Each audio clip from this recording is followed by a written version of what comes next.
What's up, guys? Welcome to Daily Dose of Reddit. This is your host, Zach, and today's subreddit is r/IDontWorkHereLady. This story's called, "Do you know who I am?" and "You're fired," until they realized their terrible mistake. Firstly, this didn't happen to me. I was with the person when they received a phone call about this issue. Then he explained it all to me. He's not on Reddit, so I'm sharing it. It's priceless. Names changed to protect identities. Listed buildings, important to the story. In the UK, there is a system for preserving ancient and important buildings. If a building has historical importance, it is known as a listed building, and the rules about how it's developed, maintained, and improved are very strict. I need to be vague about the work involved, otherwise it's too easy to identify the parties involved. My friend David is skilled in a very niche area of construction. He repairs and renovates buildings using a very old construction method that hasn't been common for several centuries. All his work is on conservation projects and listed buildings. Work was required on a Grade 1 listed property.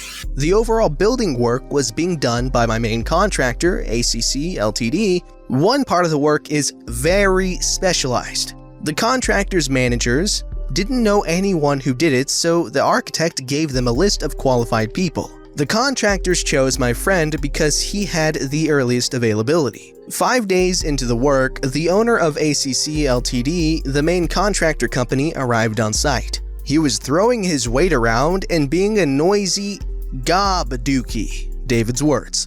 David was just doing his job and ignored him. Noisy gobdookie told one of his carpenters to get him a coffee. The carpenter disappeared. Noisy gobdookie continued wandering and gobbing off about delays, costing him a fortune. 15 minutes after the carpenter had disappeared, the noisy gobdookie asked my friend a question. "Where's that frickin' Chippy with my coffee?" Chippy equals carpenter. "Don't know." "Go and find out." "I'm only here for this job," pointing to the walls. "I don't work for ACC Ltd. "I don't give a frick whether you're an employee or subcontractor. You still work for me. Now go and find my frickin' coffee." Firstly, I don't appreciate being talked to like that. And secondly, my contract with you is to do these walls, nothing more. I'm definitely not a gopher. "Oh, you don't appreciate being talked to like that, do ya? Which subcontractor do you work for?" None. I'm self-employed. It's just me. "A frickin' day laborer, and you've got the nerve to talk to me like that? Do you know who I am?" Yep. "Well, you're frickin' fired. Get off the frickin' site now." Okay, put it in writing. "Oh, F off. Just get off the frickin' site." David pulled his phone out and started recording. "Okay, I'll go. I just want proof you told me to go." Noisy gobdookie grabbed David's hand, holding the phone, and screamed into the phone. "Get off the site, you frickin' idiot. You're fired. If you're still here in 10 frickin' minutes, I'll have you frickin' thrown out." "Cool, no problem." He picked up all his kit and walked away. As he was leaving, the contractor site manager passed him, ironically with a coffee for the boss, and with a smile said, "You're leaving early, Dave? Bloody part-timers." Joking. "No, your boss just fired me. Our contract is ended. Sorry, mate." No. Let me sort this out. Please wait. David left. The site manager was losing his crap because he knew something that noisy gobdookie didn't. Only 7 people in the UK are qualified to do the work. They all have a waiting list, and David had been the only one available. By the time he was home, he had 12 missed calls. That was Thursday. 2 working days to miss so far. He said he'll go back, but only if he gets paid for the extra days and has a genuine apology in person from the boss. I met my friend when he was getting a call from the site manager saying the boss apologizes but is out of the country, so can't apologize face to face. David also told me he phoned the other specialists to warn them, but they'd all been phoned on Friday begging them to do the job. Nobody took the work. They're all booked solid. David also phoned the architect to warn him. Situations like this, some unscrupulous contractors try to bodge the job and fake the work. David is going to stick to his guns. Pay for all the missed days plus face-to-face apology. He is sure he'll get it. I've said I'll pay anything to watch the face-to-face apology. Update. Site manager phoned to say he was told by noisy gobdookie to threaten legal action if David doesn't finish the job. David reminded him he didn't leave and he has proof that he was fired. Site manager phoned again to say Noisy Gobdookie will apologize face-to-face on Friday. Can David start tomorrow? David said no. Following the threat of legal action, the conditions are different. Face-to-face apology before work starts. Added pay for wasted days. Payment of full contract value upfront before work starts. All that must happen by Thursday. That's the last day he can start and still expect to finish before his next booking. If he also works the weekends, he has just enough time. I asked him why he isn't charging a huge extra amount for the guy being a butthole. He said it doesn't look good if you take advantage of companies when they're under time pressure. Not the done thing. It seems that one of my friends is an 18th century gentleman. Alright, this David guy, he has a ton of my respect now. Like, wow. He knows his services are in high demand, okay? And he knew to record this person saying he was fired, and now he's just being such a freaking cool dude about it, okay? I admire this dude, okay? I want his autograph. Alright, cool dude. Good job, David. You're a cool guy. This story's called Mistaken as Transit Security. So I take public transportation a lot. Every day I'm at the station near my house. There's a subway stop and bus stops. The station spans over a busy road with a busy mall on one side and more of a residential area on the other side that can be easily reached by a pedway. That area is a little more secluded and it attracts a lot of homeless people and teens just making a mess. The station has a single security guard who wears a bright yellow jacket that says security. He's just there for deterrence. If anything is wrong, he can't even engage, he just has to call police. Now, this one night, I'm standing on the pedway waiting for my bus like I do every day. I see there's some people throwing bottles and being little jerks down below. Don't think twice about it since there's nothing I can really do. Security guard must be off on the other side of the station since it's pretty big. In comes Karen. Sees me wearing blue jeans and a dark red shirt. Pretty plain civilian look. Somehow decides I must be security. "Why aren't you doing anything?" She points down at the people making a mess. "I don't know, what am I supposed to do? I'm not looking to get a bottle thrown at my head."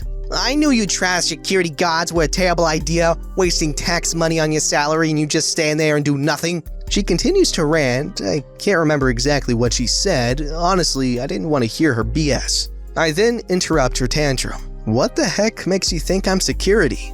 I'm not wearing the yellow vest or anything."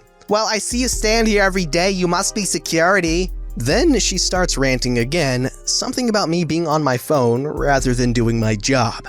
At that point, I just walk away. My bus was almost here, and after a long day, I don't feel like dealing with BS. Not a satisfying conclusion, but I'm completely dumbfounded how someone doesn't immediately conclude that someone wearing normal clothes and standing at a transit station is just waiting for their bus or train rather than being some sort of security. I feel terrible for the actual security guard. He's not a city employee, so he has explicit orders to just watch and report, but gets constantly yelled at by a-holes mad that he's not doing anything. Man, I've said this so many times, and I'll say it again. If you're gonna criticize something, at least make sure you know about that something you're going to criticize, because otherwise you just look like a dumb jerk. And Karen is both of those things, very obviously.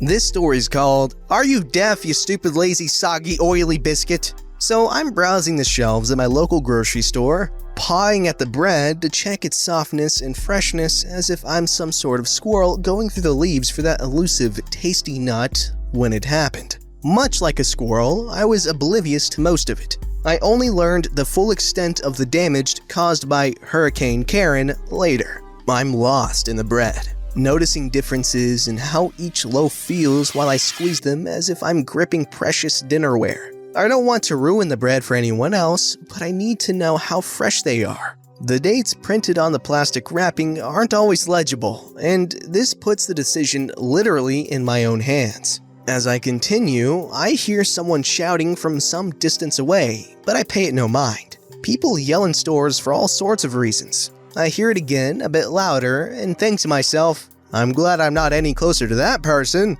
Like the victim in just about every horror movie ever made, I had no idea that person was already coming closer to me with vicious intent. I stroke 2 loaves of bread, one in each hand, and am deciding between them when someone is shouting right next to me. I honestly don't know what was said, but the shock of that volume, so close, startled me. Like a house cat, I naturally form a defensive posture when I feel threatened, and I raised my arms and made a startled noise. I don't like it when people come up behind or beside me and I don't notice. I've been that way since I was a child, which is a longer story than I want to share here. Both loaves of bread go into the air as I put my hands up ready to defend myself against whatever demon from hell has ruined this grocery trip for me. This particular demon possessed the body of a gray-haired older woman with glasses who reminds me a lot of every stereotypical grandmother image you might see. She's plump but not huge and waving a stubby finger at me.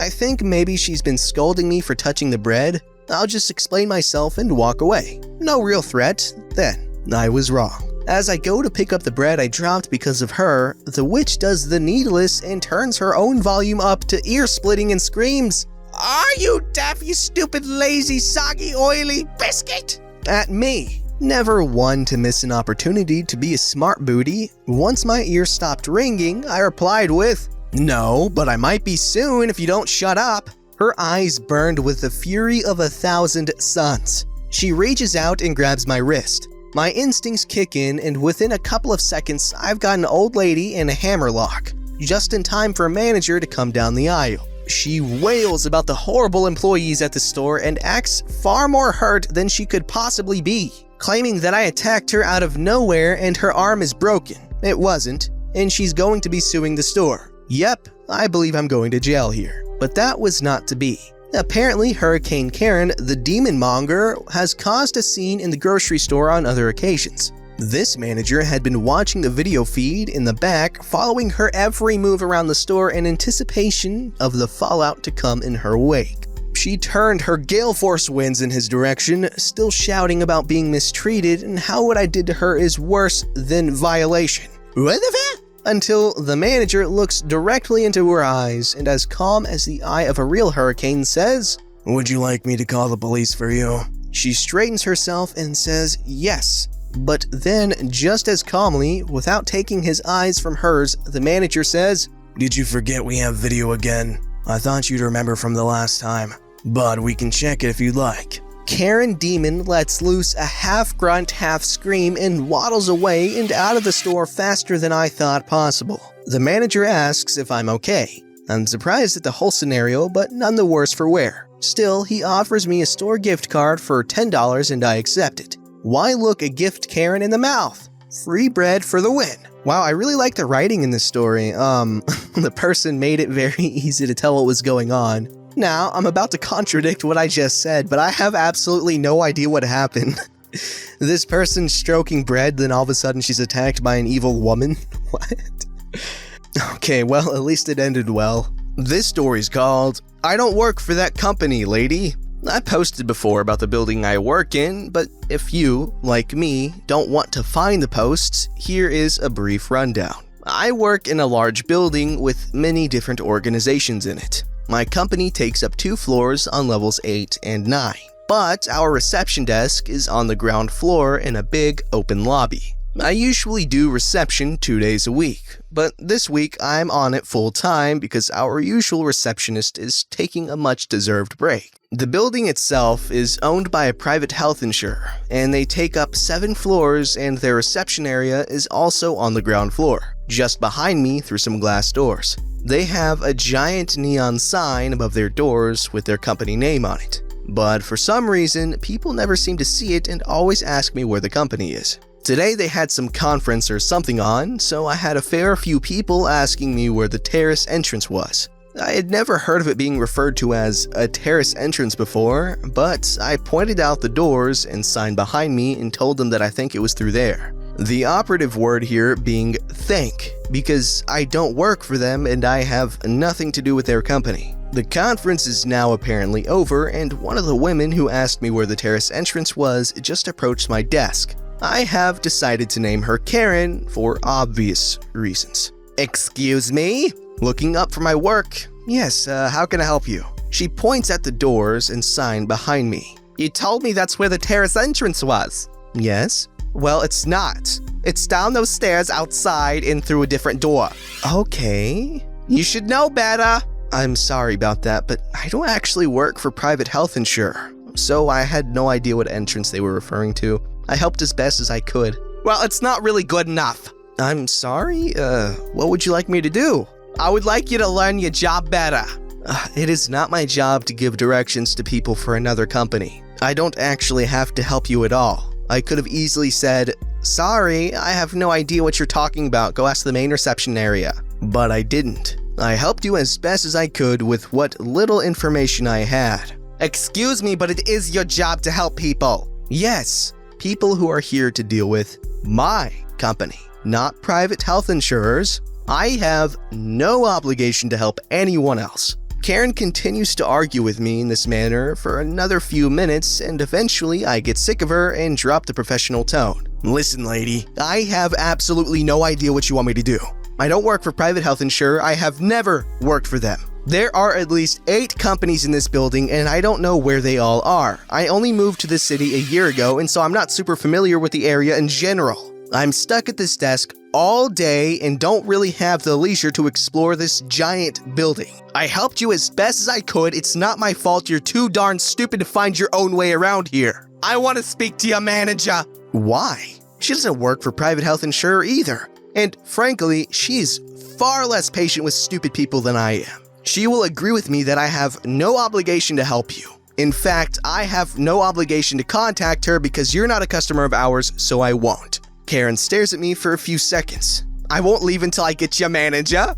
Cool. Have fun waiting forever. I leave at 5 p.m. You gonna stick around after I'm gone? Wait for me to come back tomorrow? It was around 11 a.m. at the time. She stuck around for another 10 minutes or so and kept trying to berate me, but I put my headphones in, which I'm not really supposed to do as it looks unprofessional, but I didn't have anything playing through them, and I wanted to make a point. And I pretended like she was invisible. Eventually, she storms off, muttering about getting me fired. Yeah, good luck with that, lady. Okay, so I worked as somewhat of a receptionist at my family's hotel when I worked there, and I can tell you it was absolutely horrible. Because, first of all, I hate dealing with phone calls from people I don't know. It's honestly the worst, and there's phone calls every day, every hour. While not as many phone calls as, other places would get, but it was a lot more than I was okay with. And, there's the jerks that you have to deal with, all the entitled people, and just so many mean people, man. I swear that job made me like a full-on misanthrope for a little bit. And this lady, I 100% understand where she's coming from. Don't be jerks to receptionists, okay? They have to deal with a lot of people and a lot of crap. Actually, just don't be jerks in general. This story's called, Unsurprisingly, the couple shopping together in plain clothes aren't employees and can't answer your questions. In the jewelry section of a big box store, I was shopping with my wife, trying to figure out what type of jewelry cleaner she needed. We were laughing and talking in our own little world while I read the back of each of the cleaners. They have a jewelry counter in front of us, but we are not in the counter enclosure where employees stand, and we aren't even facing the counter. This woman is standing in front of the counter and says something to the employee as my wife walks off to look at something. Having not gotten any type of response from the employee, she angrily says, "Excuse me." I heard nothing in response again, but it's not my business and I'm busy trying to figure out how not to ruin a ring. Then she says, "Hey!" Still no response from the employee. Curiosity got the better of me, so I turned around to see why the employee was ignoring her. Just as I'm turning, I realize there is no employee. She's been talking to me the whole time and now she's coming towards me angrily yelling, "Hey!" I respond with a very confused and annoyed, "What?" as my wife rounds the corner to see what all the yelling is about. She immediately realizes I do not work there and says, "Oh," while her daughter starts cracking up at her and they walk away. Okay, this is a good story because it at least slightly restores my faith in humanity because, at least she realized her mistake and went on with her life. Unlike so many other people. Don't forget to like, subscribe, and hit that bell to never miss an episode.